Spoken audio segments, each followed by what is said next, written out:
Rafael Milas, estamos ao vivo. Estamos ao vivo, Gabriel. Estamos ao Pessoal, vivo. sejam muito bem-vindos ao Tudo Menos Política, nessa tarde maravilhosa, que agora tá virando meio que moda já, ou preguiça nossa de começar mais tarde. E aí, Gabriel, o que Ou você os acha que dois, é? né? Ou as duas ou é coisas. moda, ou preguiça, ou iluminação. É que ficou boa, né? Bom, a gente tem essa desculpa, né, cara? Tem. Pessoal, hoje estou aqui com o Carlos Felipe, que é advogado. O cara é especialista em casos complexos mesmo. Aqueles casos complexos, Gabriel, aquele que você tinha certeza que você ia perder, você vira o jogo e ganha. Ele é sócio fundador da AMM Advocacia. Alves Moreira de Marques, Advocacia. Alves Moreira e Marques Advocacia. E hoje vamos falar muito sobre aquele caso emblemático que vai se tornar um case, né, na política, que é o caso da cassação do prefeito de Alta Floresta, Chico Gamba, né? Que acho que ele está criando aqui um novo estilo de fraude eleitoral, que é a fraude digital. E trouxemos aqui Dani Bueno para falar a parte jornalística, é o cara que meio que fez parte das denúncias, né? Mas daí também vamos trazer alguém da parte técnica, Gabriel, para falar sobre tecnicidade. Isso aí, Então, Rafael. Seja muito bem-vindo, Carlos. É um prazer ter você aqui, porque agora vamos dar um olhar mais jurídico para a coisa, né? Boa tarde, Rafael. Boa tarde, Gabriel. Prazer, agradeço primeiramente o convite, estar presente aqui no Tudo Menos Política. De antemão, só quero dizer o seguinte, sou muito fã Obrigado, da página. Não consigo acompanhar o podcast no YouTube devido à falta de tempo. Imagina. Mas no Instagram, todos os recortes, todo o material que vocês publicam, quando não curto, eu compartilho com os amigos ali que também gostam muito de política. Então, parabéns pelo conteúdo de qualidade que vocês produzem aqui. E é bem isso. Nós viemos aqui para poder abordar e trazer um pouco mais, talvez uma visão jurídica, de fato, técnica, sobre o assunto, que não só interessa a Alta Floresta, a cidade, os seus munícipes, mas também o estado do Mato Grosso e o Brasil em si. Porque pode-se, como você mesmo disse, estamos diante de um caso que pode repercutir em eleições de outros municípios e até mesmo estadual ou a nível nacional, por exemplo, né? É verdade. Mas antes eu quero saber quem é Carlos Felipe, quem é você, de onde você é, qual a sua cidade, qual a sua formação, para a nossa galera, nossa audiência depois, né, Gabriel, saber quem é você. E aí, você é advogado, nascido aonde? Advogado, obviamente, né, Gabriel? Nossa senhora. Comecei mal o programa. Se não tiverem traçado a minha OAB, eu ainda sou advogado. Mas vamos lá, eu sou nascido e criado na cidade de Tolida, sou de Mato Grosso, amo esse estado de paixão, amo a minha cidade, é a cidade onde eu sou natural. Ali fiz toda minha vida, me formei na faculdade, na época, a faculdade de Tolida, que era de lá também, né, em 2019. Trabalhei sempre na advocacia, então durante a faculdade, quase os 5 anos foram sempre de estágio dentro da advocacia. Então eu vivo, respiro desde 2012, na época do ensino médio, a época do julgamento da ação penal, famoso mensalão no STF. Foi ali que surgiu em mim o desejo de ser advogado. No julgamento, eu lembro do ministro Joaquim, agora fugiu o sobrenome dele. Barbosa, né? Barbosa. Isso. Ele na cadeira, encostado, assim, eu lembro, não entendia nada, mas eu vi alguns recortes. E fora o fato também de eu ter um tio, que foi o primeiro advogado da família, então tudo isso se somou. E também considerando a forma como eu sou, desejei ser advogado, então me formei na instituição da cidade, cheguei a lecionar lá, fui servidor público do tribunal por 7 meses antes de advogar, na comarca de Nova Canaã do Norte. E no meio da pandemia, em abril de 2020, pandemia já no auge, no início, pedi exoneração, abri o escritório em Colíder, hoje temos unidade em Colíder, em Sinop, fazemos um atendimento a nível de estado, né? Trabalhamos muito com o digital. A minha área de especialização por diploma é especialista em direito e processo penal, então atuo, e quando você fala de demanda de alta complexidade, porque os casos que a gente tem atuado, sobretudo crimes de tribunal do júri, e também atuamos no escritório, e aí fica a meu cargo a parte do direito eleitoral. Bacana. Participamos das eleições que tiveram ano passado. Estamos hoje já participando também dessa pré-campanha com alguns pré-candidatos, já avisando as eleições de 2026, né, com essa assessoria jurídica que é necessária, até mesmo para evitar problemas como esse que a gente vai comentar hoje. Então, o seu diploma não foi falsificado não, né? Igual o Dani Bueno foi acusado. O meu não. Dá para dizer... E assim, aproveitar que tirar dúvidas, né, Gabriel? Temos um advogado aqui, fazer perguntas para tirar dúvidas nossas de graça. Isso aí é a falácia. Hoje em dia, você não precisa ter um diploma de jornalista para atuar no jornalismo, Não, né? para ser jornalista, não. Isso eu me recordo, até pela uma memória muito antiga minha, na época do ensino médio, questão de profissões, foi um jornalista na escola onde eu estudava, Escola Desembargador Pompeu, em Colíder, e lá foi tratado justamente isso na época, e eu tenho essa recordação até hoje, que jornalista não precisa ter o diploma de jornalista. Bom seria ter? Aí não é eu que vou entrar nessa área, porque eu não sou jornalista. Mas não há essa exigência. Né? Lógico que, havendo seriedade na entrega do conteúdo, da informação, TI é um ponto também que nós temos hoje muitos debates sobre as fake news, informações falsas. Então, havendo essa seriedade, qualquer pessoa ela pode levar informação para os outros, né? Seja por rede social, seja pelas mídias tradicionais, enfim. Eu sei que basta entrar lá no site da FENARTE, comprovar que você trabalha há tanto tempo, eu acho que tem com tantos anos na área, comprovar o seu trabalho escrito ou falado, ou televisionado, e tá tudo bem. Quem vai julgar se o seu texto é bom ou não é a população que vai consumir o seu material. Exatamente. Mas disso nada abona, nada anula o fato que, de fato, houve uma fraude eleitoral na cidade de Alta Floresta, na campanha do agora prefeito reeleito Chico Gamba, né? Nós temos de fato, um caso muito complexo, eu entendo, pela simbologia que eu entendo que esse caso tem a nível nacional. Uhum. Nós temos uma situação em que uma página foi criada, foi angariados seguidores nessa página, e ela foi cedida, diz-se, pelo que dá para compreender, de forma gratuita, mas independente se é gratuito ou se onerosamente, foi cedida ao então candidato, e ela foi objeto de campanha. Então, ali foi feito publicações, foi pedido voto, foi apresentado propostas para aqueles seguidores de uma página que já veio pronta para o candidato. E, obviamente, isso denota uma fraude, como foi e tem sido reconhecido pela Justiça Eleitoral de Mato Grosso até o momento. Mas por que, só para interromper, por que a Justiça entende que é uma fraude?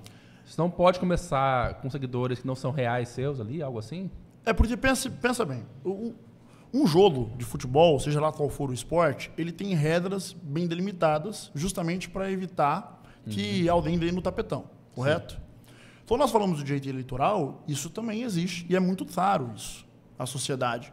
Porque nós estamos vendendo o direito da pessoa ser representado por alguém, seja no executivo, seja no legislativo. Primeiro ponto.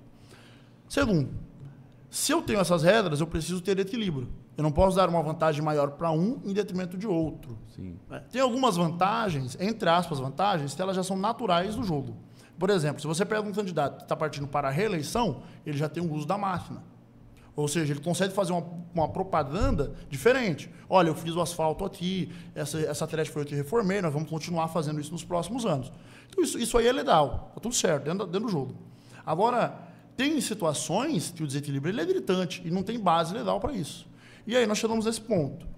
Houve, de certa forma, uma rede social já pronta e acabada, com seguidores, que passaram a receber um conteúdo, sem que a outra parte, o adversário, tivesse esse mesmo direito, digamos assim. Não foi dito a ele, se você quiser comprar uma página ou achar alguém que seja de uma página, fique à vontade. Ele utilizou a rede que ele já tinha, que já veio sendo construída. Tanto que uma orientação que eu passo, por exemplo, para quem está em pré-campanha, que é fazer a eleição, começa desde já, o quanto antes, já se posiciona, já começa a produzir conteúdo, já começa a trazer seguidores, já forma uma base, porque a eleição está ali. Você não vai conseguir muitos seguidores dentro de 30, 40 dias de campanha. Sim, exatamente. Então, isso tem que ser feito antes. Então, o que foi feito? Pegou-se uma página pronta e acabada, com quase 30 mil seguidores à época, mudou ela para uma página de campanha e foi utilizada para essa finalidade. Então, o primeiro ponto, temos a fraude nisso. E depois nós temos um segundo ponto, que é o abuso do uso dos meios de comunicação. Qual o meio de comunicação? É essa rede social. E aí nós temos que considerar que tinha uma rede pessoal, que já era do candidato, e tem uma segunda rede, que é essa rede cedida. Então, somadas, passava-se de 35 mil seguidores na campanha. Sim. Tem que considerar também que todos os candidatos tiveram direito ao impulsionamento, o que foi feito pelo candidato em questão. Então, ele teve 35 mil seguidores, mais condição de fazer impulsionamento para entregar para mais pessoas ainda essa rede. Ou seja, mais que triplicou. Exatamente. Até na inicial, na petição do Ministério Público Eleitoral, ele faz alguns cálculos, agora não vou lembrar de cabeça, mas quanto isso significava proporcional ao número de habitantes, que era um número muito alto, e proporcional ao número de eleitores. E também proporcional ao número de eleitores que efetivamente votaram naquele dia. Então ele tinha um poder de influência muito maior que desequilibrava o jogo. Sim. Você trazia um caráter, uma visão de que o processo eleitoral em Alta Floresta não foi um processo eleitoral honesto, equilibrado, entendeu? Ao final das contas. E aí que a Justiça reconheceu que existiria fraude, consequentemente abuso de poder, e com isso vem as sanções, inelegibilidade, ação de diploma e assim por diante. Em que momento, não dá para se dizer que as pessoas que inadvertidamente passaram a seguir Chico Gamba do dia para a noite, essas também não foram lesadas, de certa forma? Porque assim, eu não escolhi seguir você, Chico Gamba, eu tô seguindo você agora da noite pro dia, por quê? Não é meio que também lesa essas pessoas? Sim, exatamente. Veja bem, imagina que vocês, pelo que eu vi hoje mais cedo, antes de vir para trás, vocês têm um pouco mais de 11 mil seguidores. Sim. Correto? Imaginar que eu comece a seguir qualquer outra página, seja... que normalmente o que vai andaria mais são essas páginas de assuntos aleatórios. Né? Vamos imaginar que eu comece a seguir. E do dia para a noite, aquela página se torna o Tudo Menos Política. Pois é. 60, com 100 mil seguidores. Né? Eu não teria. Eu não tinha essa intenção de acompanhar o Tudo Menos Política. De certa forma, as informações estavam surgindo. E aqui sabe um ponto. Nós temos algumas autoridades que denunciaram esse fato, até para evitar complicação para si. Desculpa interromper de novo. Que momento foi percebido essa fraude? Quem notou isso? Tem a participação do Dani também, sim, né? É jornalista Dani jornalista, exatamente, de Alta Floresta, que ele também faz essa denúncia. Inclusive, ele apresenta alguns prints de conversas, enfim, evidenciando sobre essa situação. E temos algumas autoridades. E veja como nós voltamos novamente à questão do desequilíbrio que essa fraude causa. Uma coisa é eu pegar uma página, um cidadão, entrar nessa página e ver que o Rafael, do Tudo Menos Política, está sério. Não estou diminuindo a sua importância. Sim, claro. A mesma coisa é você. Outra bem diferente é eu ver, por exemplo, que um desembargador, um juiz, alguém que, eventualmente, qualquer questão que esteja em jogo possa chegar para a sua análise. A leitura é diferente. Entendeu? Então, isso, nós não podemos ignorar que é algo que pode, sim, mexer, ainda que seja de forma no subconsciente, digamos assim, mas pode, sim, mexer com o eleitorado das pessoas que cedem. Se eu vejo que tem uma juíza, uma promotora, a delegada regional acompanhando a página, que são as pessoas que têm que zelar pelo pleito... Né? Sugere parcialidade. Exatamente. Então, e isso sem querer, que não foi seguir espontaneamente. Até consta no processo, isso a gente pode falar hoje porque é público. O processo ele tramitou sob sigilo até a sentença. Na sentença, a juíza retirou esse sigilo. Foi ouvido 3 depoimentos. A da delegada regional, da promotora do local e também de uma das juízas da tomada. As 3, eu não vou lembrar agora quem foi que começou, mas basicamente uma notou, aí perguntou para outra falou, deixa eu ver, estou seguindo, aí perguntou para outra, eu também estou seguindo, mas eu não segui essa página. E as 3 confirmam isso nos seus depoimentos. Isso é público. E imediatamente deixaram de seguir, a juíza ainda menciona, não imediatamente, eu já deixei de seguir, porque, salvo engano, ela era juíza auxiliar em Carlinda, que pertence ali à região de Floresta, e também, além de deixar de seguir e ser a juíza, ela estava numa situação em que, se a juíza titular eleitoral não respondesse, seria ela, pelo que deu para compreender da dinâmica.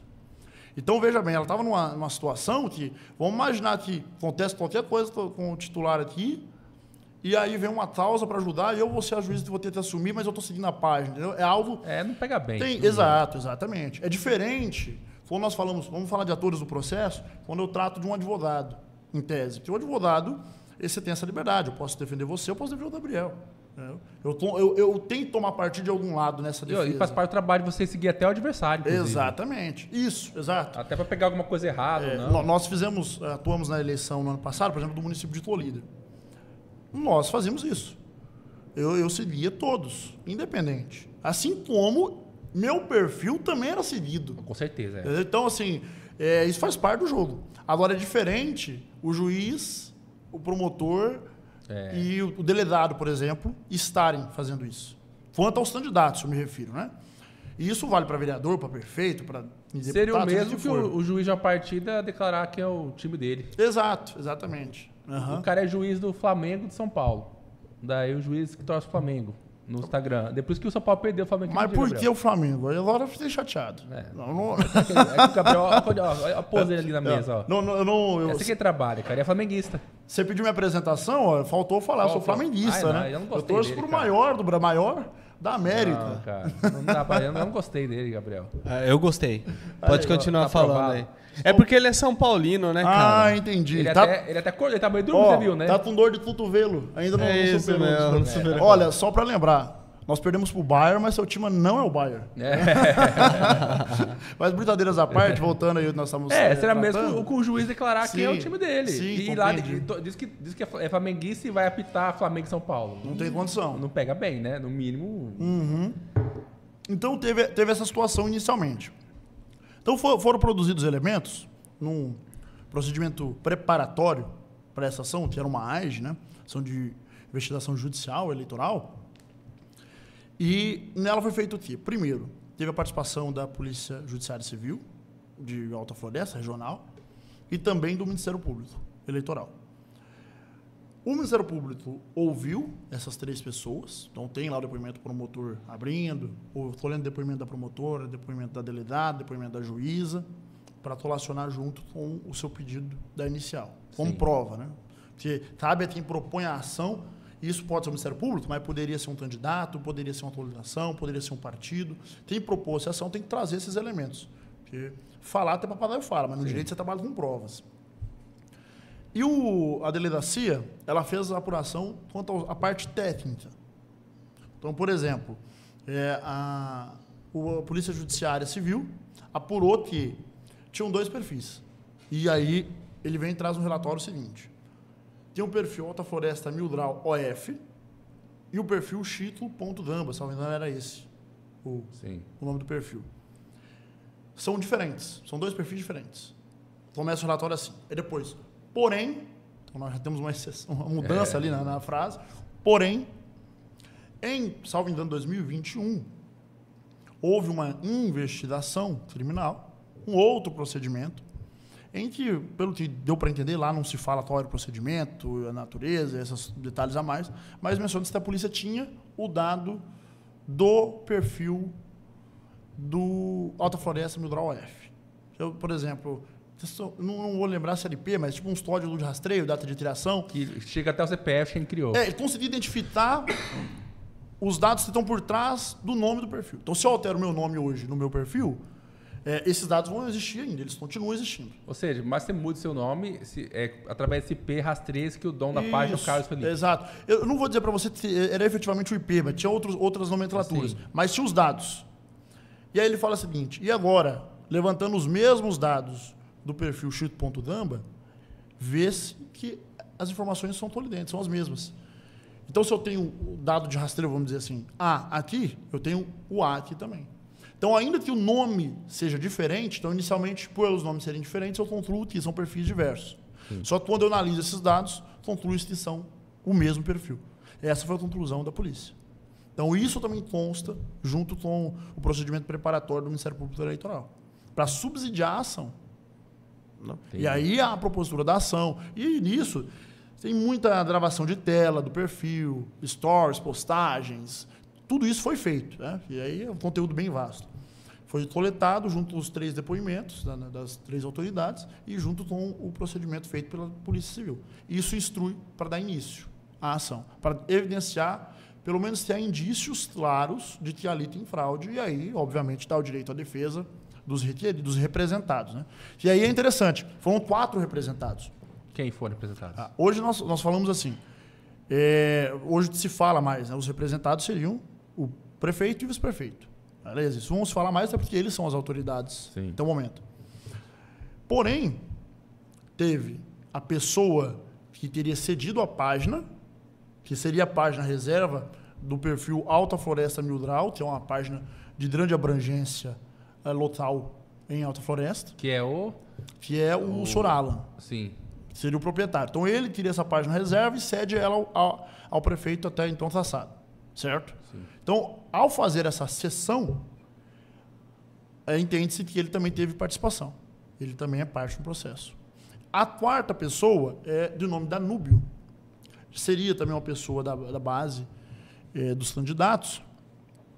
Ele é quem faz a transferência. Então, por exemplo, a página sai do nome do Alan e vai para o nome dele. Alan, você fala Alan Benin, que é o dono da página da Floresta Mil Grau e assessor do deputado Faisal. Isso, ele utiliza o nome de Benin, né? Então seria ele e ele faz a transferência para o Danúbio. Uhum. E aí que entra o Danúbio dentro do processo. Porque como ele passou a assumir, tese, ele faria a administração dessa página e também não tem como dizer que ele não tinha consciência da fraude, de toda a situação. Então os 4 são representados e inicia-se o processo. O juiz a recebe, né, considera que ali tem condição de seguir a ação, cita todo mundo e os 4, cada um a seu tempo, apresenta a defesa por meio de contestação. É importante a gente dizer, o direito eleitoral ele é de natureza civil eleitoral. O processo eleitoral. Quando a gente trata do âmbito judicial. Ou seja, eu não tenho uma norma processual específica que trate apenas de eleitoral. Vou ter diversas normas, cada uma tratando de um ponto, Código Eleitoral, Lei de Eleições, e aí por vai as resoluções do TSE. Só que por detrás dele eu vou ter o processo civil, Código de Processo Civil, artigo 15, inclusive, vai trazer essa base, que ele vai servir como subsidiário. Então, corre-se várias normas juntas, o que um não fala, eu utilizo a outra por pano de fundo e consigo seguir o curso do rio. Então, foi feita a citação, eles vêm, apresentam a defesa, não negam a sessão. Eles não negam que foi... A sessão ela não é negada. Isso, inclusive, consta na sentença.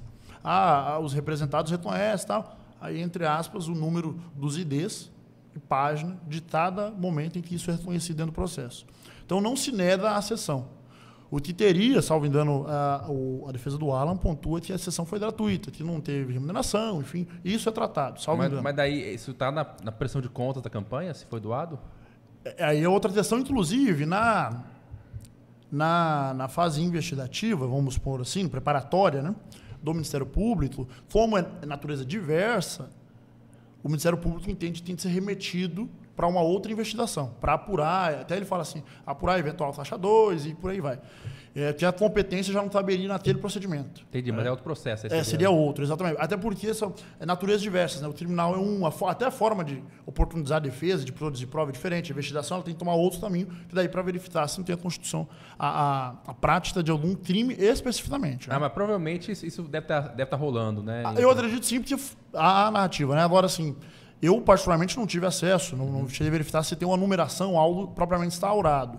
Mas há esse apontamento dentro do procedimento por parte do Ministério Público que precisa ser investigado. Claro.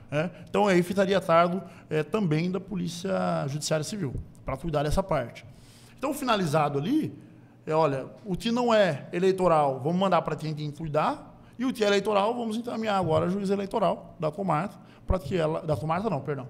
Da zona eleitoral nossa, da 24ª, para que ela trate e nos dê uma resposta a respeito. Então, eles fazem essa defesa, não negam a existência dessa sessão e, posteriormente, a juíza sentencia antecipadamente o mérito, entendendo que não há necessidade mais de produzir provas, porque já teria provas mais do que suficientes, e declara taça o diploma, né, dos candidatos, agora taçados de fato, né, eleitos e taçados até o momento, e também aplica a pena de inelegibilidade por 8 anos, que já a lei já traz, é uma consequência, isso. Então, aplica-se aos 4, contados a partir da data do primeiro turno da eleição do ano passado. Então, por transitado em julgado essa decisão, ainda está em grau de recurso, mas transitado em julgado já conta desde outubro do ano passado, esses 8 anos. Tá, mas se eles foram cassados, por que ainda estão no cargo? Então, e fora a inelegibilidade, só para concluir, também o pagamento do novo pleito. Então, havendo nova eleição, o custo é deles. E quanto que é esse custo? Então, não tem como se apurar. Porque, enfim, você não vai ter um padrão de uma cidade para outra. E o que se tem finalizado, abre-se uma fase de liquidação para a gente apurar o custo. Sim. Porque, às vezes, eu posso precisar de mais ônibus aqui, ou combustível para um servidor lá, num dia vai precisar de menos ou mais marmita, enfim, são despesas variadas. Transporte de urna para lá. Então, depois de finalizar tudo, aí apura-se para fazer o pagamento. Não deve ser barato, cara. Eu acredito que não. Considerando o porte da Alta Floresta, é uma cidade polo, né? E não é qualquer cidade. Prejuízo, hein, Gabriel? Então, tem mais essa. Então, a consequência é tracer o diploma, inelegibilidade e o pagamento das custas. Que daí entra como um dever de indenização, porque o Estado não pode ser punido, a população, por meio dos impostos, ser punida para dar uma nova eleição. Tá, mas daí quem paga são os 4? Isso, a condenação foi para os 4. Ei, entendeu? Pouco. Aí fica lá na fase de liquidação, como isso seria feito, enfim, né? Solidário ali a responsabilidade. Perdão, você me fez uma pergunta, eu fui interromper. Mas por que eles estão no cargo ainda? ainda? Sim. Esse é um ponto que, assim, você teria que, em tese, a decisão ainda pode ser revertida. Porque está em grau de recurso, não transitou em julgado. O trânsito em julgado ele é o quê? Finaliza uma sentença, uma decisão ela é julgada, não se recorre ou já acabou os recursos, ele finaliza e forma a coisa julgada. Então, aquilo ali, em regra, ela é imutável, aquela decisão. Então, como tem o entendimento que a juíza teve, que foi feito o pedido, o Ministério Público Eleitoral fez o pedido no início, pediu liminar. Vamos afastar, porque tem muito indício aqui. Só que a juíza ela entende o quê? É muito arriscado, não vou afastar, porque depois vai que eles começam... é decidido só depois da eleição e não é traçado, e aí eles já perderam o período ali para exercer o mandato. Essa é a decisão que consta no início do processo. Particularmente, eu estou adulto com a leitura do Ministério Público. Teria sido concedida a liminar. E eu acredito, inclusive, que se essa liminar tivesse sido concedida no início, esse processo já teria terminado. Pois é. Porque daí você tem uma liminar nas costas, pesando o processo ainda mais, para forçar, de certa forma... Forçar talvez não seja a palavra. A celeridade. Mas fazer com que se tenha ainda mais celeridade. Inclusive da parte dos representados, né? Claro. Porque eles também teriam interesse em resolver o quanto antes a questão para poder finalizar o processo. Mas daí... E também a questão que é um anseio da sociedade de Alta Floresta que tem um prefeito ilegítimo no poder hoje, porque se ele foi cassado com provas e tudo. Até o momento continua cassado, então é uma situação delicada, vamos dizer assim, para a população que quem de fato que recebe os benefícios de quem está no poder. Benefício eu falo enquanto cidadão, enfim, né, que vai usufruir. E fita essa decisão, e veja bem, o quanto antes terminasse, eu acredito que deve ser mantida a decisão da forma como foi proferida, porque realmente está lastreado em muita prova. Então, aí se eu te perguntar, com a sua experiência aí, você acha que isso pode ser revertido de alguma maneira ou você acha que vai manter a cassação? Tecnicamente, vamos dizer assim, é possível porque você tem a possibilidade do recurso. Agora, dentro do processo, probatoriamente, não acredito. Que seria difícil para um juiz ou um desembargador, no caso agora, né? Isso. Der uma decisão dessa com tanta prova robusta ali no processo. Ficaria ruim para o desembargador. Exatamente. É o que nós acreditamos. Porque, o que acontece? O processo, nós temos 2 processos, na verdade. Inclusive, eu estou aqui, mas falo também, posso falar em nome aí dos candidatos vencidos no pleito, que era o Oliveira e o Celso, porque também teve uma outra ação. Essa outra ação é pela atualização Acelera Alta Floresta, que é a atualização do Damba e do Quintino. Eles ajuizaram a ação pedindo a tação também ali da candidatura dos adversários, porque eles teriam feito abuso dos meios de comunicação e aí entra o Dani. Porque ele, como jornalista, que apoiaria em tese ali os outros 2 candidatos, teria utilizado dos seus meios de comunicação para tecer críticas duras e recorrentes aos então candidatos hoje empossados e traçados até o momento. Então, essas críticas que foram proferidas, foi entendido pela justiça posteriormente que eram só críticas jornalistas, ele estava no exercício da profissão, e que posso não gostar, mas eu tenho que aceitar que elas possam ser ditas. É o nosso caso, então que ferrou, hein, Gabriel? Pensou a gente aqui? Fala mal todo mundo. Eu vou deixar meu cartão na saída. Vamos precisar logo mais, viu? Mas, enfim, essa é a lógica. Então, isso, finalizado, recorreram dessa decisão. Né? E também tem um outro recurso de um outro ponto que subiu, e aí foi distribuído por o desembargador Matos Machado. Voltando ao processo da tassação. Esse processo também subiu recurso. Todos os representados recorreram. Quando chega ao TRE, ele é encaminhado para um outro juiz, que vem e fala o seguinte, olha, nós temos uma situação aqui que também é meio junto, da mesma eleição, então nós temos a prevenção. Ou seja, eu já tenho um juiz para não ter decisões conflitantes, para não virar bagunça, até para não trazer insegurança jurídica, remeteram também os autos ao desembargador Matos Machado. Então, hoje tem que ter o relator. Lógico, não é ele que julga sozinho, que é um colegiado, mas é ele que vai trazer o voto inicial, o relatório do processo e o voto inicial para ser julgado pelos demais. Ele foi encaminhado para ele como relator. Então, hoje, já tem parecer do Ministério Público, a da Procuradoria Eleitoral, a nível de segundo grau, que no sentido de manter a íntegra da sentença. Ele fala que nenhum dos recursos deve ser acolhido e está concluído para julgamento, aguardando ser preparado o relatório, o voto, marcar a data de julgamento. E aí entra o nosso ponto. Nós temos um pedido recente, semana passada, para entrarmos como assistentes dentro desse processo, porque tem um entendimento na jurisprudência que aquele que tem legitimidade para propor ação também pode ser assistente. O que seria essa legitimidade? Não é só o Ministério Público que propõe a ação, essa ação específica de investigação judicial. Eu posso, perdão, eu posso não. O partido, a coligação, os candidatos, eu no caso como representante, entendi. Eu estaria como um advogado das partes. Mas, enfim, essas pessoas são legitimadas. Se eles são legitimados, logo, eles também podem estar como assistentes. Então, esse pedido, teve um pedido inicial mais simples na primeira instância que foi negado, e agora tem esse outro que a gente já trouxe um ponto mais de robustez a parte da fundamentação, e estamos aguardando também a decisão do TRE. Então, se for admitido, pelo menos nessa fase de julgamento, a outra parte, que foi a parte também lesada, porque, veja, num primeiro momento, eu entendo que a leitura eu prejudico a população. Sim. Porque é uma nova eleição, isso aí vários outros fatores, eles estão inelegíveis, então já não podem participar, obviamente, desse novo pleito deve ocorrer. Só que também eu causei um prejuízo ao candidato adversário. Que ganharia em tese, não fosse talvez ou não, mas... Não podemos trabalhar com o resultado, Sim. porque a lei também não traz isso. Porque daí eu quebro o sigilo do voto, é inconstitucional. Só que, lógico, tem o desequilíbrio. Como você mencionou, se na partida nós temos, eu estava mencionando no começo, na verdade, tem as regras da partida, só que essas regras já começaram tortas.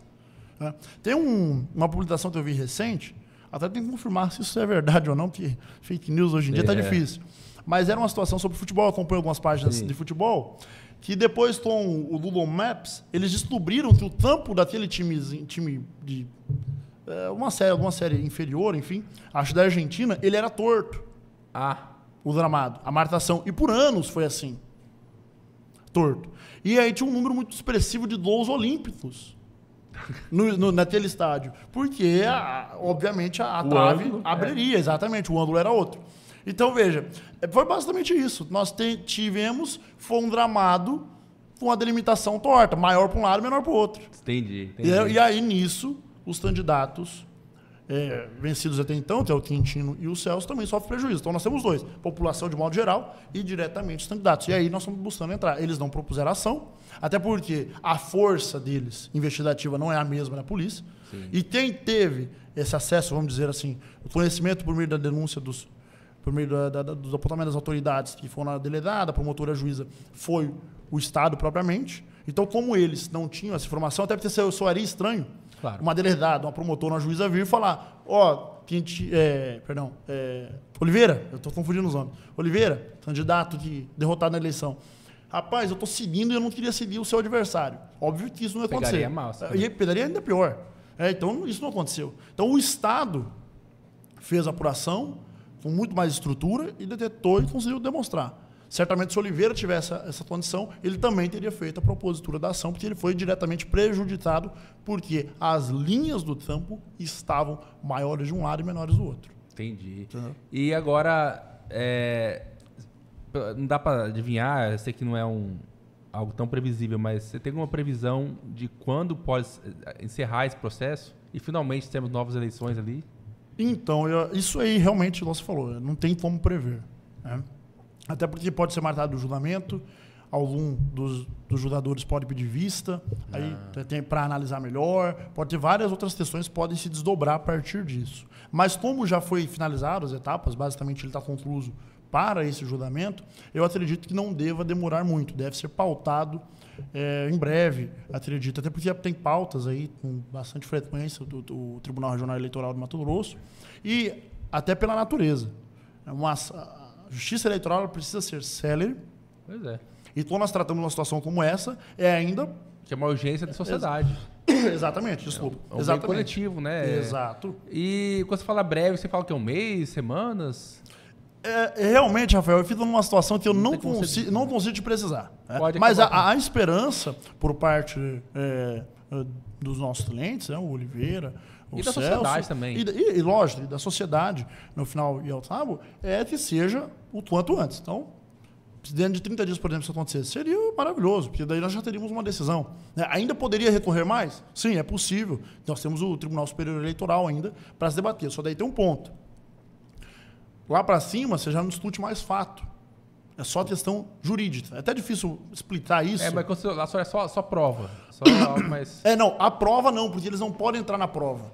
É mais questão de direito. Essa interpretação dada pela juíza de Alta Floresta, pelo Tribunal Regional Eleitoral, é correta ou não é? Ele não tem essa capacidade para aprofundar a análise de o depoimento do A ou o depoimento B, a declaração essa ou aquela. Isso aí eles não entram nessa profundidade porque não é uma instância ordinária. A nossa Constituição, ela prevê todos têm o direito ao duplo grau de jurisdição. O que é o duplo grau? Julgado na primeira instância, segunda. Acabou o duplo grau. A partir dali, nós estamos indo para as instâncias extraordinárias, são os tribunais superiores. Eles tratam de matérias de direito. Entendi. Aí você vai ter todos ali, e acima dele, o STF, que vai tratar de matéria constitucional. Então, em tese, poderia chegar no STF? Poderia. Só que a probabilidade disso acontecer, para não dizer zero, é muito baixa. Até porque daí, para chegar no STF, teria sido uma violação da Constituição. E, a meu ver, a violação é o contrário. Você tem, vamos dizer assim, a violação da regra do jogo, por parte daqueles que até o momento estão taxados. Eu não acredito que essa demora tenha alguma influência política. Apesar de falarmos de eleições com políticos, apesar de sei lá, os candidatos terem grande influência política também, essa demora aí não deve ter nada a ver com... Eu acredito que não. Eu parto sempre do princípio que nós temos que confiar nas instituições. Sim. Isso é importantíssimo. Né? Então, seja o Ministério Público, seja o Poder Judiciário, ou qualquer outra instituição, qualquer outro poder, executivo, legislativo, nós temos que partir da premissa da confiança nisso. Lógico. Então, tem que ser um julgamento jurídico. E sendo assim, eu acredito que deve ser mantida assim a decisão de primeiro grau, que é embasado justamente em prova. Porque não é só falar. Não foi só falado essa decisão. Ela foi demonstrada por meio dos indícios de prova. Indícios não, perdão. Por meio das provas de fato. Não eram só indícios. Por meio das provas de fato produzidas. De fato, exatamente. Se fosse algo que houve a fraude. Se fosse algo com provas mais frágeis, tudo bem, mas quando o Dani Bueno veio aqui, ele mostrou até que ele comprovou que a alteração da parte foi feita do computador da prefeitura. Em horário de trabalho, se não me engano, algo assim, né, Gabriel? Tem de fato o IP lá. Tem o IP que é da prefeitura, de uma máquina da prefeitura, horário de trabalho, fazer essa transição. Ou seja, tem provas ali que é muito, muito linguajar popular, batom na cueca. Porque, assim, quando chegou o Daniel Bueno aqui, chegou com provas robustas aqui, chegou com documentos, com fóssil. Cara, a investigação foi. Foi de fato, assim, bem apurado. Isso aí tem que concordar. Até porque teve essas duas frentes, o Ministério Público Eleitoral. Sim. E também a Polícia Judiciária, que fez esse trabalho concluído. Depois foi feita a ação, inclusive a petição muito bem redigida. Ela é detalhada, é uma petição extensa. A decisão também, a sentença também é extensa. Não que falar pouco ou falar muito muda uma coisa. Claro, isso é uma coisa que a gente aprende no direito. Mas ela é bem específica. E tem outro ponto também, que é assim, a juíza ela rebate ponto a ponto. O que acontece? E aí eu falo até como uma pessoa que também milita no tribunal. Nós temos um problema, muitas das vezes, na área criminal, que eu vou lá, trago diversas teses na defesa, só que pouquíssimas são analisadas. muitas das vezes. Sim. Aí você vai recorrer, qual o entendimento que você tem? Não, eu tenho que debater aquilo que, em tese, infirmaria a minha decisão, que é o que o Código de Processo Civil vai trazer. Decisão não fundamentada. Não enfrentar as teses, né, os fundamentos, que, em tese, podem infirmar a decisão do juiz, do julgador. Então, nesse caso específico, não teve essa situação de esquecer algum ponto.